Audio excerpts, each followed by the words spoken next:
How's it going, everyone? This is gaining quite a lot of traction, and it was certainly something I am going to be a little bit annoyed about, and I'm sure the Sony bootlickers and the PlayStation defenders who exist to defend their favorite corporation will be like, you're bugging out for no reason. This isn't that big of a deal. Why do you always hate on Sony? Which I don't. I've been defending their PlayStation Pro price tag, which I don't think is as big of a deal as people make it out to be. I defended things like State of Play. I thought was actually fairly decent. I'm not here to crap on Ghosts of Yotei right off the rip just because Jin isn't the main character. However, when it comes to things like them doing Horizon Zero Dawn Remastered, and then also jacking up the price of Horizon Zero Dawn Complete Edition, it really does illustrate Sony's MO these days, not only to mention that Horizon Zero Dawn was a game that was available in PlayStation Plus Extra, on PlayStation Plus Extra,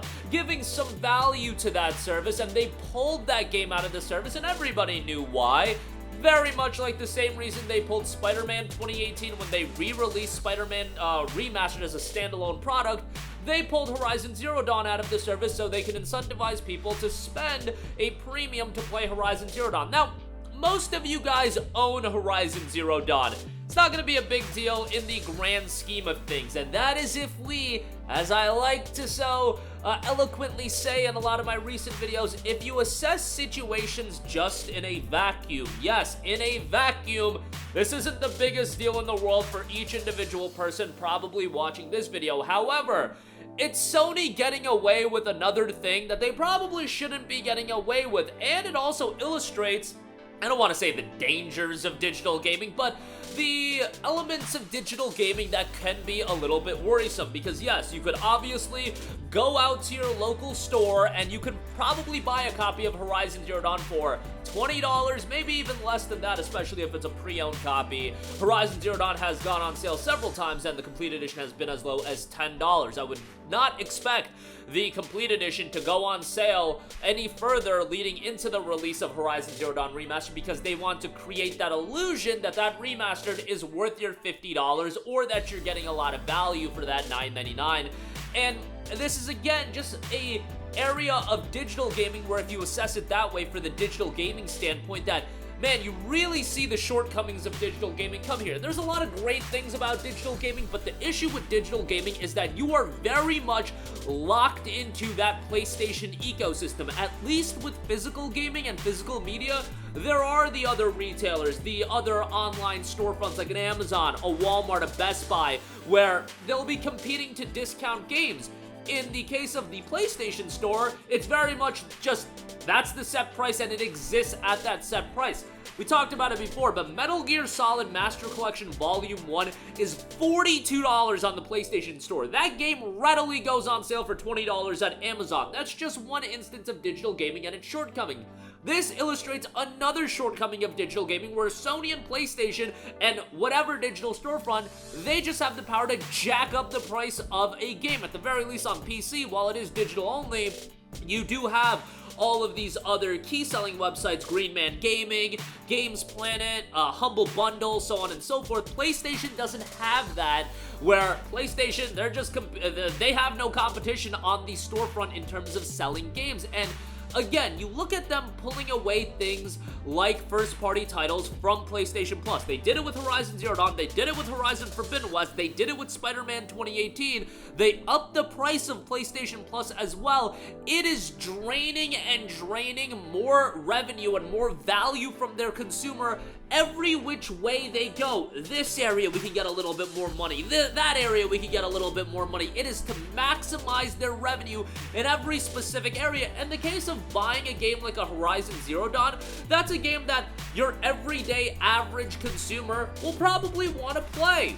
It's not like the PlayStation 5 Pro, which, let me reiterate this again, the PS5 Pro is a console designed for the people with disposable income and that want the top level performance. Horizon Zero Dawn is just a game that exists on the storefront. Why is this going up in price? Well, the why is very obvious. It is so Sony can artificially inflate the value of this game, and what I very much expect them to do on the PC side of things for Horizon Zero Dawn is that game is priced at $49.99 on Steam.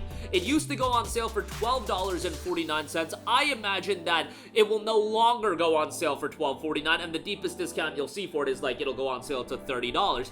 There is some confusion that CDPR had done this with Witcher 3 as well as Cyberpunk 2077. They absolutely did not do that with Cyberpunk 2077 and The Witcher 3.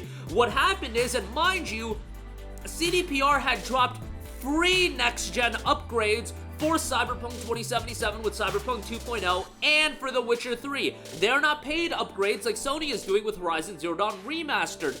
On top of that, what CDPR did with Witcher 3 only on a digital storefront is that the discount, the sale price for Witcher 3, that went up. So Witcher 3 used to go on sale for $10. They upped the discounted price to $30. They never actually changed the base price.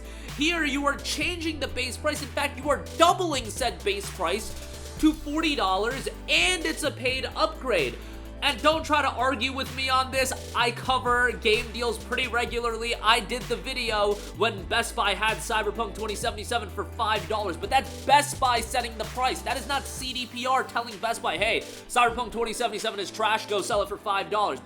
That's not what's happening. This is Sony themselves deciding, Horizon Zero Dawn, we're remastering the game. We want to up the value of the game. Let's put it up to $40 so we can get more value out of this game from the consumer. And again, this is just in every which way you look. PlayStation Plus going up in price, DualSense controllers going up in price, now the game's going up in price, and they're remastering these games so they can artificially jack up the value of these games. And Ubisoft has done this before, where they remastered Assassin's Creed 3 and then they delisted the regular version of Assassin's Creed 3. This isn't something that is uncommon, it's just Sony does this so often, and they deserve to be called out. I feel like stuff like this, while it isn't as much of a grabby headline as a $700 console, oh my god, this is more relevant to the actual average consumer, and it's an illustration of what Sony can do in the future to the actual average consumer. Stuff like them jacking up the price of games, stuff like DualSense controllers going up in price, stuff like PlayStation Plus going up in price, and the value proposition going down. That is stuff that actually impacts the average consumer. A $700 console doing well or not doing well, like ultimately it's a $700 console that's optional. Buying games, like yes, it's optional, but this is something the general average consumer wants to do. The average consumer may want an extra DualSense controller. The average consumer might want to play Horizon Zero Dawn. The average consumer might want to sign up to a subscription service that gives you would think, value, but that value has very much lessened. This is the area that Sony doesn't get criticized for as much, but they've absolutely been doing it, and this actually impacts the average normal person, and the normal person isn't gonna give two flying F's about a PlayStation 5 Pro. They're gonna buy it regardless. A mid-gen upgrade is gonna appeal to a very, very small amount of people. One of the most iconic PlayStation titles just being I would deem a must-own for your average PlayStation consumer, just doubling in price out of nowhere. That's something that I feel like is something you should heavily, and I mean heavily, criticize, because if they're doing this now, what are they going to do in the future? They're going to certainly do this with Days Gone as well. And let me also say, I think Horizon Zero Dawn as an upgrade is concerned, from what I've seen, looks excellent. I think that upgrade looks awesome. What I would argue is the optics standpoint of having no top-level first-party software actually come out and doing remasters like this and re-releases, it just looks really bad. If we had Ghosts of Yotei come out this year, if we had, I don't know, Naughty Dog drop, let's just say in a hypothetical world, Last of Us Part 3 and Ghosts of Yotei both dropped this year, and you had two major first-party titles, you had Astrobot as well, and they decided to do this Horizon Zero Dawn remaster, nobody would care. At least people wouldn't care as much, because optically it doesn't look as bad as having no games and then doing a remaster for a game that everybody owns and doesn't really need a remaster. That's what I would argue the optics of a situation like that, much like the optics of the PS5 Pro, $700 console with no actual software. That's the problem, or the perceived lack of software. It's always perception, but that's my 2 cents on that. Not trying to go on a tirade, and let me know all of your thoughts in the comments section down below. Sound off there. Thank you for watching, and goodbye. Hey guys, we hope you enjoyed the video, and if you did, make sure to hit the subscribe button, and if you're already subscribed, do us a favor and hit the bell icon. This way you'll be notified whenever we post a new video. That's the best way to keep up with all of our uploads, and we usually try to upload 2 videos a day. And with the bell icon hit, you'll be notified whenever we do upload a video. As always, thanks for watching.